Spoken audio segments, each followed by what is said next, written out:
দারুণ ইজি আর হেভি টেস্টের একটা গ্রিন চিকেনের রেসিপি আনলাম। ধনেপাতা সাথে কাঁচা লঙ্কা অনেকগুলো নিতে হবে, পেস্ট বানাতে হবে। এটাতে লঙ্কার গুঁড়ো দেওয়া যাবে না, তাই জন্য কাঁচা লঙ্কারই ঝাল হবে।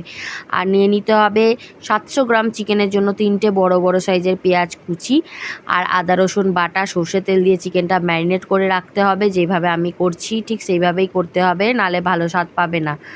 আর তারপরে তেল গরম করে উইদাউট ফোড়নে, কোনো গরম মশলা ফোড়ন দেবে না, ভালো করে কষিয়ে নাও। দিয়ে দিতে হবে 1 চামচ না 2 চামচ ধনের গুঁড়ো, 1 চামচ জিরে গুঁড়ো, 1 চামচ হলুদের গুঁড়ো, আর বানিয়ে রাখা পেস্ট দিয়ে লবণ আর সামান্য চিনি দিয়ে ভালো করে কষিয়ে নিতে হবে।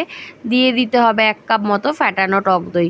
সবটা দিয়েই ঢাকা দিয়ে দিয়ে কষাতে হবে। মাংস থেকে অনেক তেল জল বেরোবে, সেটাকেও ভালো করে কষিয়ে শুকনো করে মিক্সারে জার ধোয়া জল দিয়ে মাংসটা সেদ্ধ করে বানিয়ে রাখা গরম মশলা গুঁড়োটা দিয়ে গরম ভাতে পরিবেশন করুন। ভিডিও ভালো লাগলে